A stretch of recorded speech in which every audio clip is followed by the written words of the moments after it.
नमस्कार दोस्तों, स्वागत है। दोस्तों, अगर आप अपने जीवन में कुछ नया सीखने की चाह रखते हैं तो चैनल को सब्सक्राइब जरूर कर ले। दोस्तों, जीवन सुख दुख की धूप छाव से भरा है। कभी ये पलड़ा भारी होता है तो कभी वो चुनौतियों के दबाव से कई मौकों पर लोग टूट जाते हैं। वे महसूस करते हैं कि जितने समस्याएं सामने हैं उनका वे मुकाबला नहीं कर पाएंगे। कई मर्तबा लोग सोचने लगते हैं कि वे दुनिया के सबसे कम नसीब इंसान है, परंतु ऐसी की समस्याओं से हारना नहीं चाहिए। व्रत, विकल्य, पूजा पाठ, कुछ उपाय आपको मुश्किलों से बाहर निकाल सकते हैं। कई बार छोटी छोटी चीजें जो हमारी नजरों के सामने होती हैं, हम रोजाना इस्तेमाल करते हैं, हमें समस्याओं से निजात दिला सकती हैं, परंतु हमें इनके उपायों के बारे में पता नहीं होता। आपको घर में पैसों की आवक के लिए दिन रात कुछ ना कुछ शास्त्रीय उपाय करने पड़ते हैं, जिससे आप अपने पैसों की आवक को बढ़ा सकते हैं। आज हम आपको बताएंगे एक ऐसा अनोखा उपाय जो चमत्कारी माना जाता है, जिसको आजमाने के बाद माना जाता है घर में पैसों की आवक कई गुना ज्यादा बढ़ जाती है।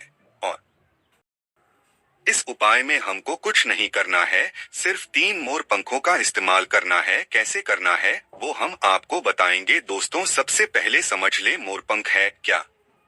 ये बहुत ही शक्तिशाली चमत्कारी यंत्र होता है और तांत्रिक पूजा में इसका बहुत बहुत महत्व होता है। और आज से नहीं, प्राचीन युग से आपको पता ही होगा, जितने शास्त्र हैं, ग्रंथ हैं, वास्तु है, ज्योतिष शास्त्र है, सभी में मोर के पंख को बहुत इम्पोर्टेंट स्थान दिया जाता है।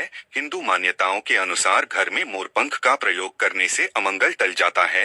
विशेष रूप से कहा जाता है कि मोरपंख से दुरात्माएं पास नहीं आती। मोरपंख को भगवान श्री कृष्ण ने अपने मुकुट पर स्थान दे सम्मान दिया। वास्तु के अनुसार मोरपंख घर से अनेक तरह के वास्तु दोष को दूर करता है और मोरपंख सकारात्मक ऊर्जा को अपनी तरफ खींचता है। जो ऋषि महर्षि थे उन्होंने मोरपंख की कलम से ही बड़े बड़े ग्रंथ लिखे हैं। मोरपंख की उपयोगिता बताने लायक नहीं है, क्योंकि आयुर्वेद में भी इसका अच्छा खासा महत्व होता है। और शास्त्रों के अनुसार संध्या नाम का एक असुर था, स्वर्ग पर उसने अधिपत्य कर लिया था, देवताओं को बंदी बना लिया था। तभी भगवान ने असुर को मारने की एक योजना बनाई और योजना के अनुसार सभी देवी देवता और सभी नवग्रह एक मोर के पंखों में विराजित हो गए। इसके बाद मोर शक्तिशाली हो गया, उसने संध्यासुर का वध कर लिया। तभी से मोर को और भी पूजनीय और पवित्र माना जाने लगा। आगे बढ़ने से पहले आपसे रिक्वेस्ट करते हैं कि वीडियो को लाइक जरूर करिएगा, दोस्तों को शेयर कर दीजिएगा,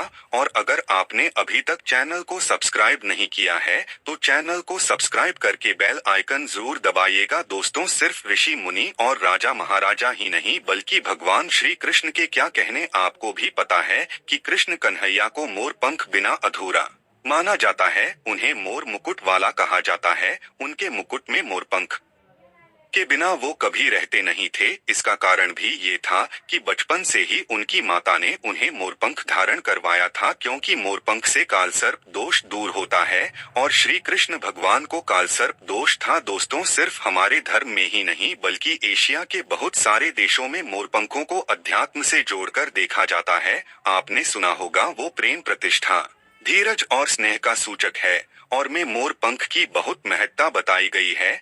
जब हम बौद्ध धर्म की बात करें तो माना जाता है इसमें मोर अपने सारे पंखों को खोल देता है, इसलिए उसके पंख विचारों और मान्यताओं में खुलेपन का प्रतीक माने जाते हैं। जब हम ईसाई धर्म की बात करते हैं तो मोर के खूबसूरत पंख जन्नत के दरवाजे के बाहर अद्भुत शाही बगीचे का प्रतीक माने जाते हैं। और जो ग्रीस के लोग होते हैं वो मोर के पंखों को स्वर्ग और सितारों की निगाहों के साथ जोड़ते हैं। हमारे में तो मोर को धन की देवी लक्ष्मी, विद्या की देवी सरस्वती, कृष्ण कन्हैया, गणपति, हनुमान जी, कार्तिकेय, इन सभी से जोड़कर देखा जाता है। और लक्ष्मी, सौभाग्य, खुशहाली, धन, धन्य और संपन्नता का प्रतीक माना जाता है। मोर के पंखों का प्रयोग लक्ष्मी की इन्हीं विशेषताओं को हासिल करने के लिए किया जाता है। और मोर पंख को अगर बांसुरी के साथ आप अपने घर में रखते हैं तो रिश्तों में प्रेम का रस घुल जाता है। हमारा घर मंदिर की तरह होता है।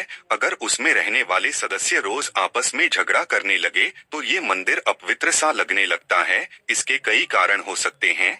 सबसे बड़ा कारण होता है घर में अत्यधिक नकारात्मक ऊर्जा का प्रवेश करना। अब सवाल उठता है कि घर में अगर नकारात्मक ऊर्जा बढ़ गई है तो इसको दूर कैसे किया जाए। इसका प्रवेश अगर हो गया है तो इसको बाहर कैसे करें? इसके लिए हमने आपको जन्माष्टमी के दिन भी एक उपाय बताया था कि मोर के पंखों आरती के बाद आप अपने घर पे खूब जोर जोर हवा में हिलाएं। इससे आपके घर की जितनी नकारात्मक ऊर्जा है वो आपके घर से बाहर हो जाएगी। आपको ये रोज ही करना चाहिए, सिर्फ एक दिन नहीं। मोर पंख को अगर आप अपने घर के अंदर हाथों से ऊपर से नीचे फहराते हैं तो आपके घर के आसपास की जितनी नकारात्मक ऊर्जा है वो घर से बाहर चली जाती है। और जिस घर में सबसे ज्यादा सकारात्मक ऊर्जा होती है वहीं माता लक्ष्मी का प्रवेश जल्दी होता है। इसी बात को ध्यान रखते हुए आज हम आपको बताएंगे कि घर में वो कौन सी 3 जगह हैं जहां पर आपको मोर पंख जरूर रखना चाहिए। और इन जगहों पर अगर आप मोर पंख रख देते हैं तो आपके घर में भी सबसे अधिक सकारात्मक ऊर्जा बनी रहेगी। तो साक्षात लक्ष्मी जी आपके घर जरूर आमंत्रित होंगी। आप किसी भी शुभ दिन मोर का ये पंख लेकर के घर के किसी ऐसे स्थान पर सबसे पहले लगा दे जहां पर आने जाने वाले लोगों की नजर सबसे ज्यादा पड़ती है। असल में मोर का पंख नकारात्मक ऊर्जा को अवशोषित करता है यानी कि एब्जॉर्ब करता है। इसलिए आपको इसको ऐसे स्थान पर लगाना चाहिए जहां ये सभी को नजर आए। मोर के पंख के ये उपाय ना सिर्फ आपको बल्कि आपके घर के सदस्यों के जीवन में भी सुख और समृद्धि जरूर लेकर आएंगे। ये उपाय आप अपने घर पर किसी भी शुभ दिन से शुरू कर सकते हैं। और दोस्तों, अभी तो गणेशोत्सव का माहौल चल रहा है। ऐसे में अनंत चतुर्दशी के पहले गणेश उत्सव पूर्ण होने के पहले आप अपने घर पर अगर इसको लगा देते हैं तो माना जाता है ये कमाल का होता है।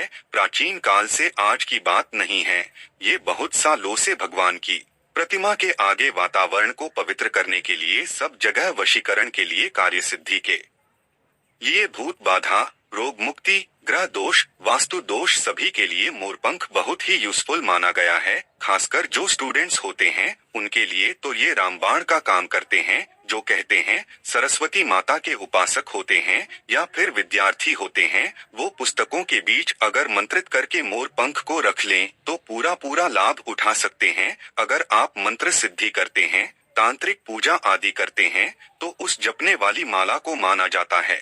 मोर पंखों के बीच आप रखते हैं तो आपकी मंत्र सिद्धि बहुत ही जल्दी होती है। घर के सभी अलग अलग कमरों में मोर पंख लगाने से घर का वास्तु बदला जा सकता है।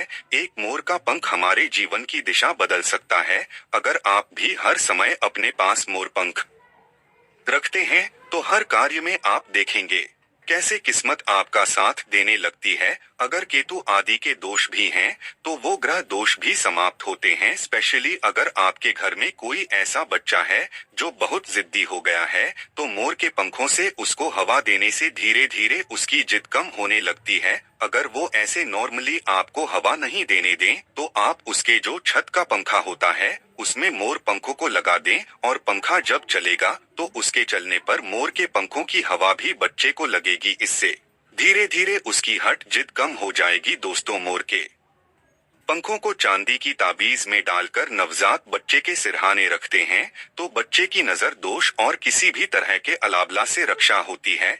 यहाँ तक कि बड़े लोग भी अगर मोर पंख को बिस्तर के नीचे अपने सिरहाने रखकर सोते हैं तो माना जाता है कि किसी भी तरह के बुरे स्वप्न या अलग तरह के स्वप्न इनके दो शादी नहीं होते हैं। अगर आपके बच्चे का पढ़ाई में मन नहीं लगता है, कमजोर है, तो उनके कमरे में मोर स्पेशली उनके स्टडी टेबल में लगाएं। और जिस सब्जेक्ट में बच्चा वीक है उसके उस बुक में आप मोर के पंखों को रख दें। आप देखेंगे थोड़े ही दिनों में बच्चे का कैसे कंसंट्रेशन पावर बढ़ता है, मेमोरी पावर बढ़ती है और बच्चा पढ़ाई में तेज होने लगता है। सरस्वती माता के उपासक और विद्यार्थियों को पुस्तक में मोर का पंख जरूर रखना चाहिए। दोस्तों, ये तो हुई बच्चों की बात, परंतु जब बड़ों की बात होती है कई बार हम बहुत सारे काम हाथ में ले लेते हैं, काम होते लास्ट में रुक जाता है या लंबे समय तक अटका हुआ आ जाता है, काम बढ़ता ही नहीं है।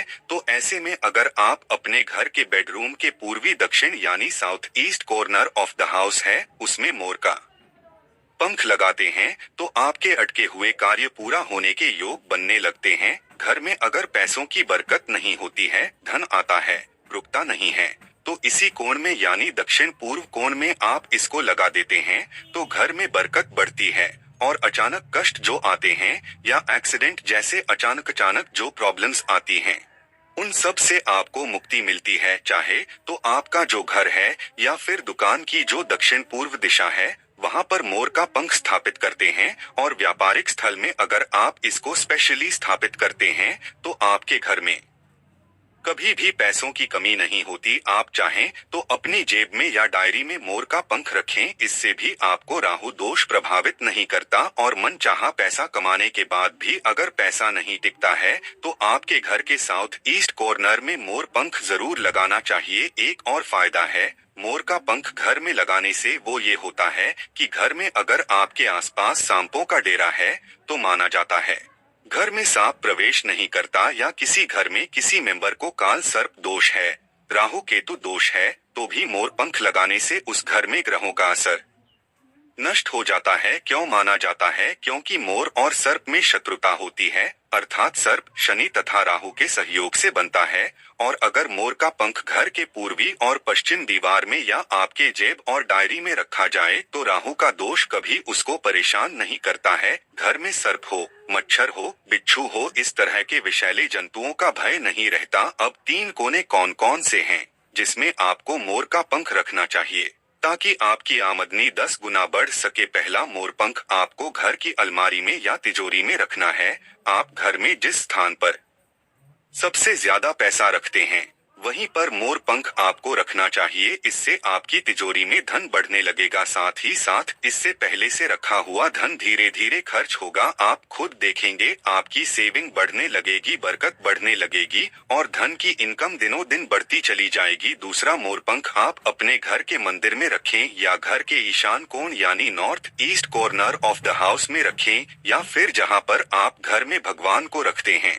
वहीं इस मोर पंख को रख दें। चाहें तो आपका बंडल बनाकर रख सकते हैं, या फिर आप चाहें तो श्री कृष्ण भगवान के मुकुट पे इसको धारण करा सकते हैं। और रोज आप जब भगवान की पूजा करते हैं उस समय इस मोरपंख की भी आपको पूजा करनी चाहिए। इससे आप देखेंगे पैसों के मामले में किस्मत चमक जाएगी और धन आगमन के नए द्वार आपके लिए खुलते चले जाएंगे। तीसरा, आपको कहाँ रखना है? आपको अपने बेडरूम में बिस्तर के नीचे रखना है। ऐसा करने से आप जब बेड पर सोएंगे आपके अंदर काफी सारी पॉजिटिव एनर्जी आती है और आपको अच्छे से सोचने में और काम पर फोकस करने में मदद मिलती है। आपके जीवन में सफलता तो आती ही है, साथ ही साथ पैसों की आवक भी बढ़ जाती है।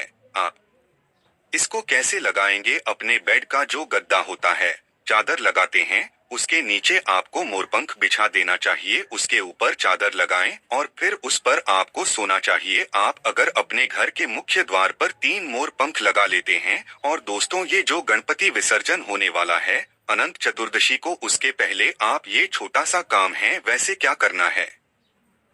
3 मोर पंख और एक छोटी सी भगवान गणेश की प्रतिमा को मुख्य द्वार पर स्थापित कर ले। आप चाहे तो चित्र भी स्थापित कर सकते हैं। अगर आपके पास गणपति देव की प्रतिमा नहीं है या आप अफोर्ड नहीं कर सकें तो ऐसे लगा दें। आप देखेंगे जिस घर में आप रहते हैं उस घर का वास्तु दोष दूर हो जाता है, साथ ही साथ किसी की बुरी नजर भी आपके घर पर नहीं पड़ती है। दोस्तों, कुछ लोग अक्सर कहते हैं कि ऐसे गणपति देव की प्रतिमा लगानी चाहिए कि मुख्य द्वार के आगे और पीछे सेम साइज की गणपति देव की प्रतिमा होनी। आपको हम बता दें, ऐसा कुछ भी सच नहीं है। ये सिर्फ एक भ्रांति है जो कुछ साल पहले फैला दी गई थी कि जहां भी मूर्ति लगाएं गणपति देव की वहां पर आपको आगे और पीछे गणपति देव की सेम साइज की मूर्ति लगानी पड़ती है, क्योंकि गणपति देव की पीठ में दरिद्रता का वास होता है। ऐसा कुछ भी नहीं है। गणपति देव उतने ही पवित्र हैं आगे से जितने पीछे से हैं, इसलिए कभी भी मन में किसी तरह का वहम विचार न करें। हमेशा गणपति देव की एक प्रतिमा आप अपने मुख्य द्वार पर लगाएं। आप किसी भी राजा महाराजा के महलों में जाकर देखिए या किसी भी प्राचीन इमारतों में जाएं, सब जगह एक ही साइड में गणपति देव की प्रतिमा लगाई जाती थी। कोई भी अंदर की ओर प्रतिमा नहीं लगाते हैं। इसलिए अपने घर के मुख्य द्वार पर एक गणपति देव की छोटी सी प्रतिमा लगाएं, उसके साथ 3 मोर पंखों को लगाएं और फिर देखें आपके घर में कैसा माहौल होता है। तो दोस्तों ये उपाय जरूर कर लीजिए। आज के लिए बस इतना ही दोस्तों। अगर आपको ये वीडियो पसंद आया है तो वीडियो को लाइक करिएगा, दोस्तों को शेयर जरूर करिएगा और चैनल को सब्सक्राइब करके बेल आइकन जरूर दबाइएगा ताकि आने वाली वीडियो आपको सबसे पहले मिले। दोस्तों मिलते हैं अगले वीडियो में, तब तक के लिए धन्यवाद।